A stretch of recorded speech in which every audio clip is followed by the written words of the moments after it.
कि इस देश के गरीब, इस देश के दलित, इस देश के पिछड़ा, इस देश का पसमानदा सिर्फ ड्राइवर पैदा हो, मेहतर पैदा हो, सड़क साफ पैदा करने वाला पैदा हो, ड्राइवर पैदा हो। वो लोग कहते हैं कि जेएनयू पर ताला लगा दो, वो लोग कहते हैं कि जामिया पर ताला लगा दो। उनको एक ही चीज से दिक्कत है कि हम और आप बार बार बराबरी की मांग क्यों करते हैं। आप चाय वाला बोलकर इस देश के हर नौजवान को फुटपाथ पर बैठा देना चाहते हैं। इन लोगों ने इस देश के खास धर्म के लोगों के खिलाफ एक युद्ध छेड़ रखा है।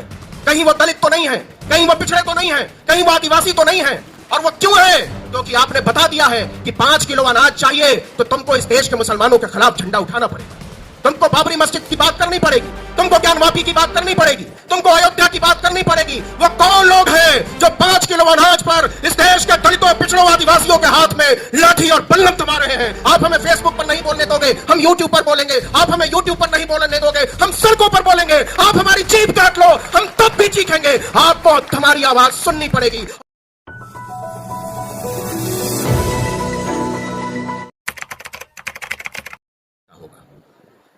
क्यों सोचती होगी हुकूमत कि लोगों को जमा ना होने दो, आपस में बात ना करने दो। अभी जब मैं यहां मीटिंग में आने के लिए आ रहा था और ये मेन रोड से आगे बढ़ा तो बाईं तरफ मुझे एक बहुत बड़ा होटल दिखाई दिया। तो मैंने अपने साथी से पूछा कि ये कौन सा होटल है। बहुत आलीशान लाल रंग की इमारत, ऐसा लगा जैसे किला हो। तो उन्होंने कहा ये होटल नहीं है, ये एक पॉलिटिकल पार्टी का दफ्तर है, यहां से देश की हुकूमत चलाने वाले लोग बात करते हैं। आपको मालूम है पिछले 6 साल में भारतीय जनता पार्टी नाम का जो होटल है उसको 6,000 करोड़ रुपए का फायदा हुआ है इलेक्टोरल बॉन्ड से। और वो 6,000 करोड़ रुपए इसलिए आता है ताकि वो आप जैसे लोगों की 6,000 रुपए की नौकरी छीन सके, ताकि वो देश के नौजवानों से ये हक छीन सके कि उन्हें सस्ती और अच्छी पढ़ाई मिले। वो ये हक छीन सके कि वो आपस में बैठकर बात कर सके। अभी जेएनयू के साथी कह रहे थे कि न्यू एजुकेशन पॉलिसी आई है और अब एक कानूनी व्यवस्था बनाना चाहते हैं ड्रॉप आउट के लिए। जेएनयू को एक सतत तरीके से बदनाम करने की कोशिश हो रही है। और केवल जेएनयू को बदनाम करने की कोशिश नहीं हो रही है, हर उस जगह को बदनाम करने की कोशिश हो रही है जहां सोचने वाले लोग रहते हैं, जहां विचार करने वाले लोग रहते हैं, जहां पढ़ने वाले लोग रहते हैं, जहां लिखने वाले लोग रहते हैं। तो इस देश के विश्वविद्यालयों को, इस देश के कॉलेजों को, इस देश के विचारों के अड्डों को इसलिए बंद करना है और इसलिए बदनाम करना है क्योंकि वहां सोचने, समझने, विचारने वाले लोग रहते हैं। और ये सोचने विचारने वाले लोग कौन हैं, वो किन तबकों से आते हैं, ये भी जरा नजर उठाकर देखने की जरूरत है। कौन पढ़ते हैं जेएनयू में, कौन लोग पढ़ते हैं अलीगढ़ मुस्लिम यूनिवर्सिटी में, कौन लोग पढ़ते हैं बनारस हिंदू यूनिवर्सिटी में, और कौन लोग पढ़ते हैं अशोका यूनिवर्सिटी में, कौन लोग पढ़ते हैं लवली प्रोफेशनल यूनिवर्सिटी में, कौन लोग पढ़ते हैं एमिटी यूनिवर्सिटी में।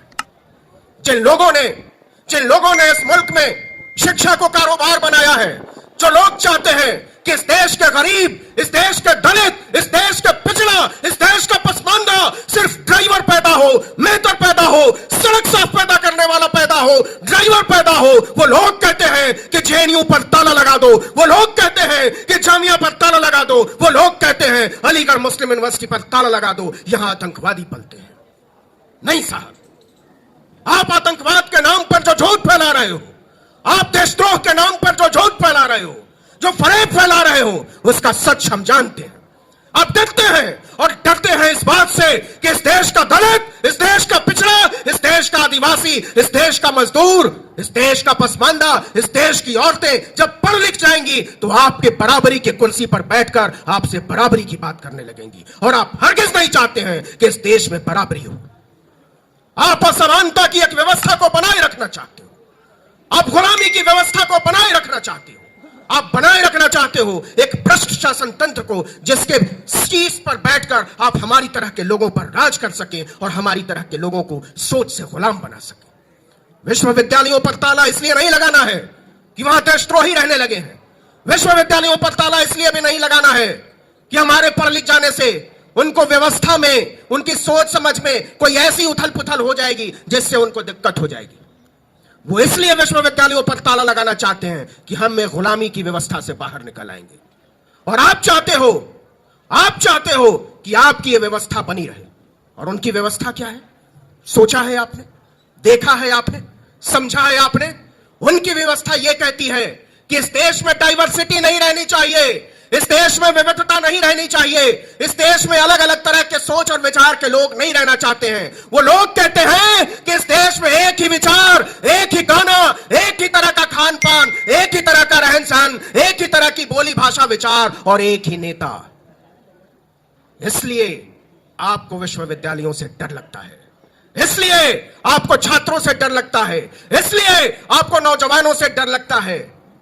और जहां तक बात है डर की, तो इसको भी समझे जाने की जरूरत है कि आप क्यों डरते हैं। आप इसलिए डरते हैं कि हमारी तरह के लोग, आपकी तरह के लोग, इस सड़क के बाहर बैठे हुए, फुटपाथ पर जो लोग बैठे हैं, उनकी तरह के लोग पढ़ाई लिखाई करने की मांग न शुरू कर दें। आप जिस दिन कह देंगे कि नहीं नहीं सस्ती शिक्षा नहीं होनी चाहिए, आप जिस दिन कहते हैं कि नहीं नहीं मुफ्त दवाई नहीं होनी चाहिए, मुफ्त पढ़ाई नहीं होनी चाहिए, हमको गैर बराबरी से कोई दिक्कत नहीं है, उनको न जेएनयू से दिक्कत है, न जामिया से दिक्कत है, न एमयू से दिक्कत है, न बीएचयू से दिक्कत है। उनको एक ही चीज से दिक्कत है कि हम और आप बार बार बराबरी की मांग क्यों करते हैं। आप चाय वाला बोलकर इस देश के हर नौजवान को फुटपाथ पर बैठा देना चाहते हैं, लेकिन यह बात साफ होनी चाहिए और बहुत तरीके से साफ होनी चाहिए कि हमारी और आपकी तरह के लोग जब सस्ती पढ़ाई की बात करते हैं, जब मुफ्त दवाई की बात करते हैं, जब इस देश के एकेडमिक इंस्टीट्यूशंस की बात करते हैं, तो वो कौन लोग हैं जो हमसे और आपसे गद्दारी करते हैं। इस बात को भी रेखांकित किया जाने की जरूरत है, इस बात को भी समझे जाने की जरूरत है। कहीं वो लोग उन्हीं लोगों के बीच बैठकर और हमारी तरह के लोगों की तरह दिखकर हमारी और आपके साथ, हमारे और आपके सपनों के साथ छल तो नहीं कर रहे हैं, कोई सौदागरी तो नहीं कर रहे हैं, कोई बाजीगरी तो नहीं कर रहे हैं। और इसलिए दिक्कत होती है। दिक्कत इसलिए होती है कि आप जानते हैं कि इस देश का नौजवान अगर पढ़ाई लिखाई करने की बात करेगा तो आप उसके हाथों में लाठी और बल्लम तो नहीं थमा पाएंगे। किन लोगों के हाथों में लाठी है? किन लोगों ने इस देश के खास धर्म के लोगों के खिलाफ एक युद्ध छेड़ रखा है? जरा गौर कीजिए, उनमें से ज्यादातर लोगों की जातियां क्या हैं? कहीं वो दलित तो नहीं है, कहीं वो पिछड़े तो नहीं है, कहीं वो आदिवासी तो नहीं है। और वो क्यों है? क्योंकि आपने बता दिया है कि 5 किलो अनाज चाहिए तो तुमको इस देश के मुसलमानों के खिलाफ झंडा उठाना पड़ेगा, तुमको बाबरी मस्जिद की बात करनी पड़ेगी, तुमको ज्ञानवापी की बात करनी पड़ेगी, तुमको अयोध्या की बात करनी पड़ेगी। वो कौन लोग हैं जो 5 किलो अनाज पर इस देश के दलितों, पिछड़ों, आदिवासियों के हाथ में लाठी और बल्लम थमा रहे हैं? इस बात की पहचान होनी चाहिए और पुरजोर तरीके से यह बात कही जानी चाहिए कि हम इस देश में किसी तरह का धर्म युद्ध नहीं छेड़ने वाले हैं। इस देश की जमहूरियत, इस देश का लोकतंत्र, इस पर मुझे पक्का यकीन है, मुझे पक्का यकीन है। इस देश की लोकतांत्रिक व्यवस्था पर, इस मुल्क के संविधान पर मैं यह मानने को राजी नहीं हूं और मेरी तरह का कोई भी आदमी यह मानने को राजी नहीं होगा कि इस देश के लोग इस देश की 25 करोड़ आबादी के खिलाफ युद्ध लड़ना चाहते हैं, उनको मिटा देना चाहते हैं, उनके धर्म स्थलों को नेस्तनाबूद कर देना चाहते हैं। लेकिन हमको ऐसा पढ़ाया जा रहा है, हमको ऐसा बनाया जा रहा है। इस देश का सबसे बड़ा नेता पूरी ढिठाई से कहता है कि हम मंदिरों की बात करते हैं। आपने देखा होगा, कुछ दिन पुरानी बात है, ज्यादा दिन नहीं, 1-2 दिन पुरानी, उस आदमी को आपने समंदर में पालथी लगाकर नाटक करते देखा होगा पूजा का। कौन लोग हैं जिन्होंने हमारी पूजा को, हमारी प्रार्थना को, हमारी उपासना पद्धतियों को एक मजाक में तब्दील कर दिया, एक ढोंग में तब्दील कर दिया, एक फरेब में तब्दील कर दिया और हमको और आपको सड़क पर लाकर छोड़ दिया ताकि हम पढ़ाई लिखाई, रोटी रोजगार और स्वास्थ्य चिकित्सा की बात न कर सकें। हमारे लिए यह बात समझनी बहुत जरूरी है कि हम बार बार क्यों विश्वविद्यालयों को बचाने की बात कर रहे हैं, हम बार बार क्यों प्राइवेट एजुकेशन के खिलाफ बात कर रहे हैं, हम बार बार क्यों प्राइवेट हेल्थ सिस्टम के खिलाफ बात कर रहे हैं। हम ये बात इसलिए कर रहे हैं कि इस देश के ज्यादातर लोग, इस देश की अभी की चिकित्सा पद्धति को, एजुकेशन सिस्टम को अफोर्ड नहीं कर सकते। जो लोग पीपीपी नाम का मॉडल चला रहे हैं उनकी तरफ नजरें उठाकर देखिए। जो सड़कों को बेच रहे हैं टोल टैक्स के नाम पर, जो विश्वविद्यालयों को बेच रहे हैं, आपने देखा होगा दिल्ली यूनिवर्सिटी में एक रिलैक्सो सेंटर है। मैं जब वहां से गुजरा तो मैंने सोचा कि रिलैक्सो तो चप्पल बनाने वाली कंपनी है, दिल्ली यूनिवर्सिटी में रिलैक्सो सेंटर का क्या काम है? वो रिलैक्सो सेंटर इसलिए बताते हैं और बनाते हैं ताकि वो चप्पल पहनकर यूनिवर्सिटी में आने वाले लोगों को नीचा दिखा सके, वो बता सके कि तुम्हारा काम विश्वविद्यालयों में पढ़ना नहीं है। आप देख लीजिएगा आने वाले दिनों में इस देश के अध्यापकों के लिए क्या होने वाला है। आप किस तरीके से इस देश के कॉलेजों को, विश्वविद्यालयों को आरएसएस के एक्सटेंशन काउंटर में तब्दील कर रहे हो, और यह खतरनाक स्थिति है। आपको समझना पड़ेगा। मैं आपसे गुजारिश करना चाहता हूं कि आप अपने शिक्षकों के साथ खड़े होइए, आप अपने अध्यापकों के साथ खड़े होइए उन वकीलों के साथ जो लोग लड़ाई लड़ रहे हैं ईवीएम के खिलाफ।